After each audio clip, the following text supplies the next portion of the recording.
Hello नमस्कार दोस्तों, मैं आपका दोस्त और आपके सामने हाजिर हूँ एक और क्राइम की कहानी लेकर।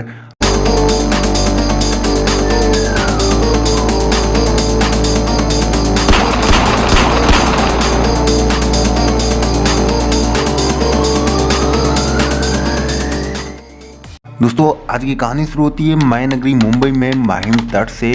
2 दिसंबर 2019 के दिन मुंबई पुलिस को एक सूटकेस मिला। सूटकेस के अंदर एक आदमी का कटा हुआ एक हाथ, एक पैर और शरीर के कुछ और टुकड़े मिले थे। पुलिस को ये सूटकेस माहिम बीच पर तैरता हुआ मिला था। लाश की पहचान कर पाना काफ़ी मुश्किल था। पुलिस को सूटकेस से लाश के अलावा शर्ट और स्वेटर और एक पैंट भी मिले थे। सूटकेस मिलते ही खलबली मच गई। पुलिस के सामने एक और नया और बिन और चोर का केस आकर खड़ा हो गया था। मामले की गंभीरता को देखते हुए पुलिस ने जांच मुंबई क्राइम ब्रांच को सौंपी। क्राइम ब्रांच की टीम ने एक शर्ट पर एल्मो मेंसवेयर का टैग लगा देखा था। क्राइम ब्रांच कुर्ला पश्चिम में बेलगामी रोड पर उस दुकान पर पहुंची। उस शर्ट का बिल निकला तो पता चला कि शर्ट किसी बेनेट रिबलो के नाम पर लिया गया था। इसी नाम के आदमी को खोजना पुलिस का मकसद था। मुंबई क्राइम ब्रांच ने फेसबुक और बेनेट रिबेलो को सर्च किया और कई प्रोफाइल्स में तस्वीरें खंगाली, जिसमें से एक व्यक्ति वही वाली लाल स्वेटर पहने हुआ था जो उस सूटकेस में मिली थी। इस तस्वीर से कंफर्म हो गया था कि ये वही बेनेट रिबेलो है। फेसबुक आईडी से पता चला कि वो म्यूजिशियन था और गिटार बजाता था। उसने अपने फेसबुक अकाउंट पर अपना विजिटिंग कार्ड भी अपलोड किया था। कार्ड पर लिखे पते पर पुलिस पहुंची तो देखा कि घर पर ताला लगा हुआ है। पूछताछ करने पर पता चला कि किसी ने भी बेनेट को पिछले कुछ दिनों से देखा ही नहीं था। पड़ोसी से पूछताछ करने पर उसकी गोद ली हुई बेटी आराध्या पाटिल उर्फ रिया बेनेट रिबेलो के बारे में पता चला।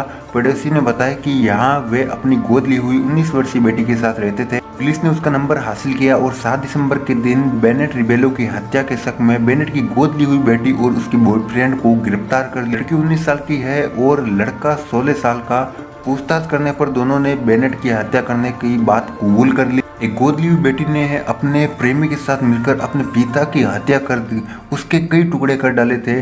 गिरफ्तार बेटी ने पुलिस के समक्ष अपना जुर्म स्वीकार करते हुए कहा कि उसे अपने किए पर कोई भी अफसोस नहीं है। लड़की ने हत्या की जो वजह बताई उसे जानकर पुलिस भी दंग रह गई। बेनेट अपने घर पर अकेले रहता था। 2 शादियां की थी लेकिन दोनों पत्नियों से अलग हो चुका था।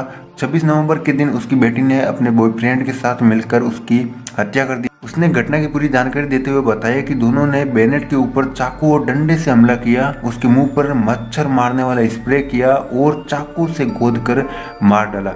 इसके बाद शव को ठिकाने लगाने का एक प्लान बनाया। उन्होंने 3 दिनों तक शव को घर में रखा। इस दौरान रिबेलो की बेटी और बॉयफ्रेंड फ्लैट पर ही मौजूद थे। उन्होंने तेज धार वाले 4 चाकुओं से शव को छोटे छोटे टुकड़ों में काटा। शव के टुकड़े करने से पहले चाकू को गर्म किया गया। टुकड़ों के 3 सूटकेस में भरकर रिक्शा के जरिए मीठी नदी तक लेकर गए और वहां पर फेंक दिया गया, जिसमें से एक सूटकेस बहता हुआ माहिम बीच पर पहुंच गया था। इस पूरे कांड में रिया के बॉयफ्रेंड का एक दोस्त भी शामिल था। रिया ने बताया कि बेनेट उसका यौन शोषण करता था और बॉयफ्रेंड के साथ उसके रिश्ते का विरोध भी किया करता था, जिससे वह तंग आ चुकी थी और अपने प्रेमी के साथ मिलकर उसकी हत्या कर दी। पुलिस ने बांद्रा कुर्ला कॉम्प्लेक्स इलाके के पास मीठी नदी से दूसरे सूटकेस को भी बरामद किया। बाद में पुलिस ने इस मामले के तीसरे आरोपी को भी गिरफ्तार कर लिया। पुलिस की गिरफ्त में आए इस तीसरे आरोपी का नाम अली उमर मियां चौंस है। अली 19 साल का है और आराध्या उर्फ रिया के प्रेमी का दोस्त है। वारदात के अगले दिन यानी 27 नवंबर को रिया और उसका प्रेमी घाट कोपर में अली से मिले थे। दोनों ने अली को बेनेट की हत्या कर दिए जाने की बात कही, फिर उसे लाश के टुकड़े करने के लिए चॉपर का इंतजाम करने को कहा। 2 दिन बाद यानी 30 नवंबर को अली वाकोला आया, जहां उन तीनों ने मिलकर रात भर बेनेट की लाश को टुकड़े टुकड़े काटा और फिर उन टुकड़ों को अलग अलग बैग में भरने का काम किया। अली ने पुलिस को बताया कि उसने बेनेट के काटे हुए धड़ को बैग में भरने के बाद उसको टेप से लपेट दिया था। साथ ही उसने लाश को ठिकाने लगाने के लिए जरूरी सामान की खरीदारी में उन दोनों की मदद भी की थी।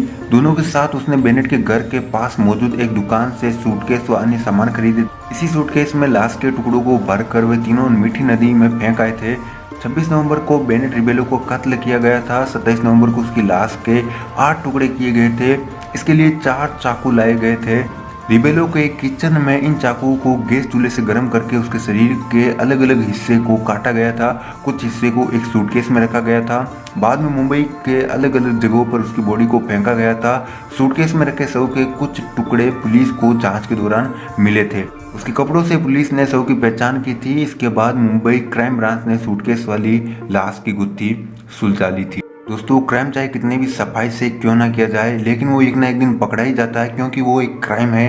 दोस्तों, क्राइम से रिलेटेड ऐसी और कहानियां देखने के लिए हमारे चैनल को सब्सक्राइब करें और बगल में आए हुए बेल के घंटे को भी दबाएं, जिससे हमारे आने वाले सभी कहानियां आपके पास पहुंच जाए सबसे पहले। दोस्तों, मैं मिलूंगा जल्दी आपको एक और नई कहानी में। तब तक के लिए जय हिंद, वंदे मातरम।